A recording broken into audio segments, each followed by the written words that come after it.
Ladies and gentlemen, welcome back to Ringside Cinema. I am Money Mike, and today I am going to be predicting the Survivor Series War Games matches for 2024.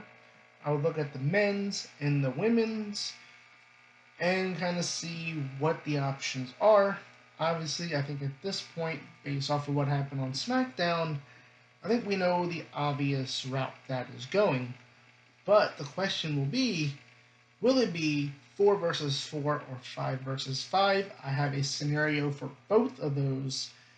And yes, Crown Jewel is the next premium live event for WWE. And if you want my thoughts on the Crown Jewel Championship and the Saudi Arabia and WWE partnership, you can click on this link here after you watch this. So, it's pretty safe to assume that Crown Jewel is going to be kind of a wash. I think a lot of fans are already looking forward to War Games at the end of November because of the anticipated Bloodline Civil War that is going to be happening. But what a lot of people aren't talking about is what the women's matches could be, and I have two of them, one for Raw, one for SmackDown, and let's go over the Raw Women's War Games match if this is a reality, which I do believe it could be, because if the Bloodline Civil War is well, the SmackDown feud and SmackDown gets that as a War Games match, and I feel like that Raw would get the women's, which would be Team Liv Morgan versus Team Rhea Ripley. You have, of course, Rhea Ripley, Liv Morgan as team captains. As you can see, I kind of put this graphic together. I have the team captains up top, and their members. Basically, I've tried to figure out who would join each side, and thankfully, when I was doing my research, Rhea Ripley actually did an interview and said who she would choose to be a part of a women's War Games match against Liv Morgan. And with the addition of Raquel Rodriguez now as the bodyguard for Liv Morgan, it does seem as if we are kind of leaning towards Team Rhea versus Team Liv, as the numbers game keeps piling up against Rhea Ripley, and I imagine that will all culminate at Survivor Series with this match. So, Team Liv Morgan would be Liv Morgan, the Unholy Union, Alba Fire, Isla Dawn, obviously Raquel Rodriguez, and the last member, if it is 5-on-5, then I have Shayna Baszler because she has experience in a War Games match before, dating back to NXT. Now, again, if you do 4-on-4, then perhaps you do 4-on-4, then you can just kind of just drop one person from each of these teams. And of course, when you look at Team Rhea Ripley, again, Rhea Ripley said this in an interview. When I was doing our research, I came across an interview. This was who she said she would have on her team: Bianca, Jade, Io Sky, and Kairi Sane. That would be Team Rhea. I think, since Rhea Ripley did name them, I'm going to just put them in this match on Team Rhea and Rhea.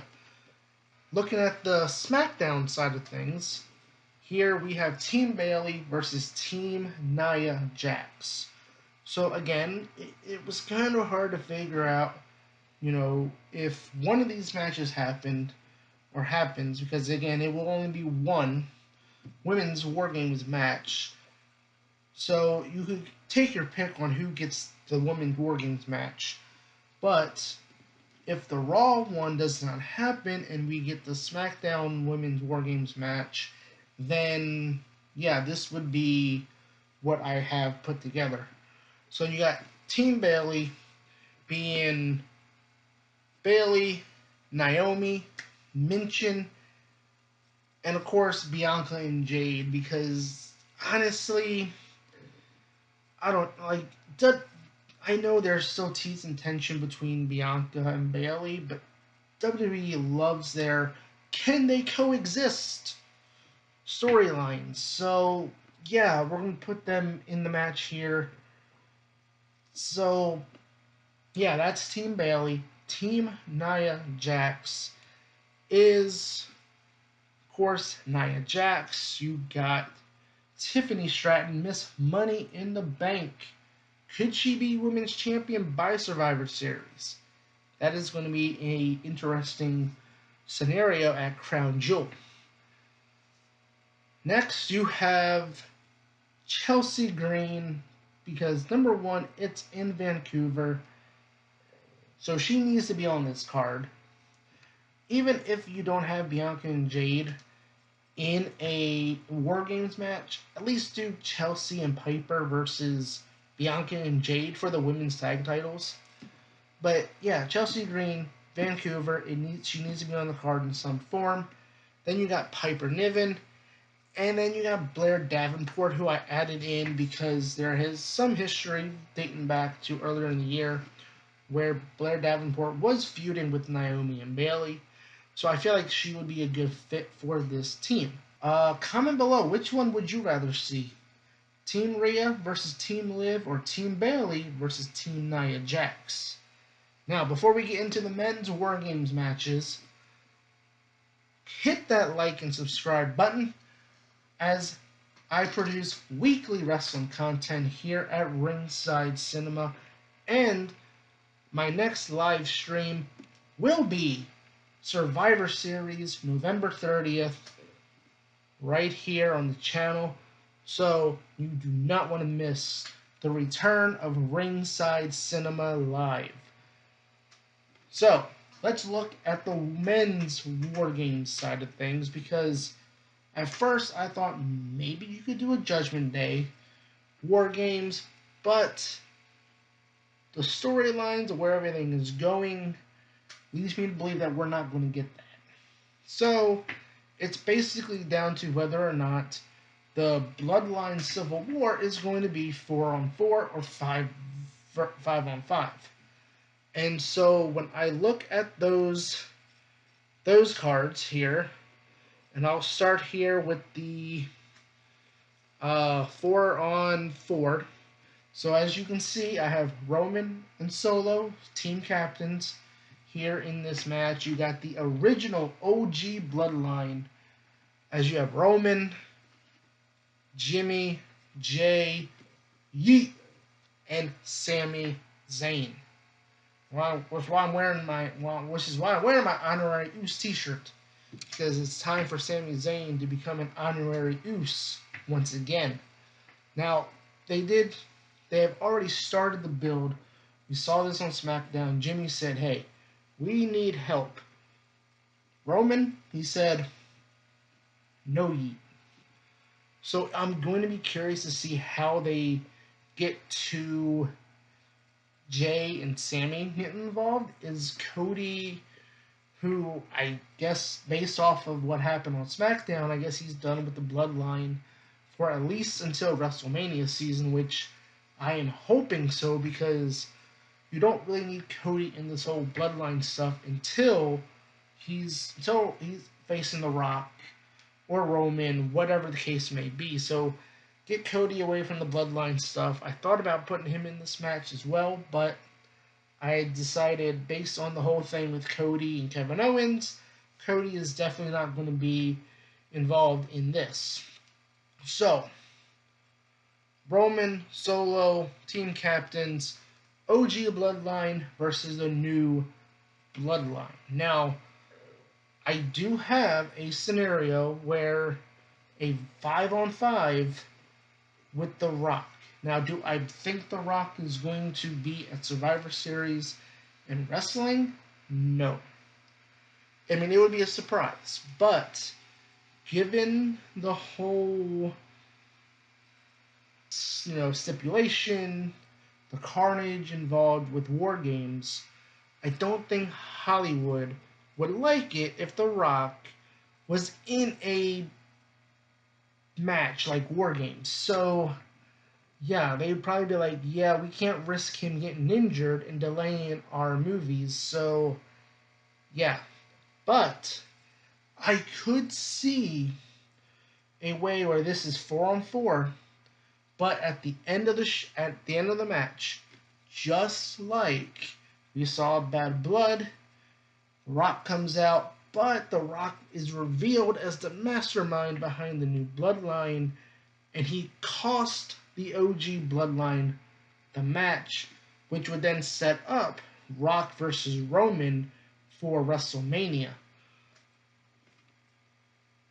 Now, let's look at the 5-on-5 example here, because let's say The Rock does wrestle at Survivor Series. And it is 5v5. The team captains in this case would be Roman and The Rock. And again, the members are all the same, except I added 2 people. The Rock, obviously. Then I had to figure out what to do with the 5th member of the OG Bloodline. Because I was like, who would join them? And I was thinking maybe Randy Orton. But I said, no, I don't think that will work, because he's also kind of off in this whole thing with Cody Rhodes and Kevin Owens. And, I didn't really want to pull from Monday Night Raw because we've already got Jay and Sammy. But with Roman, this being Roman's redemption arc, that 5th member being Seth frickin' Rollins. Let this be a mini Shield reunion, Bloodline Shield, whatever you want to call it. This way, this kind of plays off of the tag team match back in Night 1 of WrestleMania, where we had Seth and Cody take on Rock and Roman. So this kind of gets Seth back involved, and Roman can kind of have a redemption arc with Seth Rollins, not just the Bloodline, Jimmy, Jay, and Sammy, but the redemption arc with Seth and kind of healing things. Like we saw at the end of WrestleMania where Roman finally got his revenge on that chair shot to Seth Rollins, hitting him in the back with that chair 10 years later. So yeah, I mean, just imagine Roman having to go back to Seth and trying to get Seth to team with him. Like, the whole redemption arc is... I think this would just make the whole Roman Reigns redemption arc storyline so much better. Like, yeah, we have the blood... Yeah, it's going to be great with Roman reuniting with Jay and Sammy and Jimmy, and yes, and Paul Heyman, obviously, when he comes back. But that redemption reunion with Seth, where they kind of mend fences, the way we saw Charlotte and Becky mend fences last year, I think would be kind of interesting. I think would be very good storytelling based off of what we've seen, and Roman saying, hey, Seth, look, you hit me with the chair, I hit you with the chair, let's team up. Let's put our differences aside and let's team up once again. Simple as that, right? But again, there is that whole thing with Hollywood probably going, yeah, we don't want The Rock wrestling in this type of match. But you could do similar what they did last year with Randy Orton, where The Rock doesn't come out until the end. Similar to what Randy Orton, where people are like, oh, is Randy Orton here? You do that with The Rock. That way, the rest of the guys can have their match, can do most of the match. That way, The Rock doesn't take as many bumps. So, which is why I'm leaning more towards it being a 4-on-4. But, hey, that's my War Games predictions for 2024. Comment below. Who do you want to see in the War Games matches? Do you think The Rock will show up at Survivor Series? Do you think he'll play a role in the match? And are you excited to see the Bloodline reunion with Roman Reigns, Jimmy, Jay, and Sammy? Comment below. And I've been your host, Money Mike, and I'll be back with more wrestling content later this week as you've been watching Ringside Cinema. Lights down, time to go. Cheers for heroes we know. Ringside forever bold. Wrestling never gets old.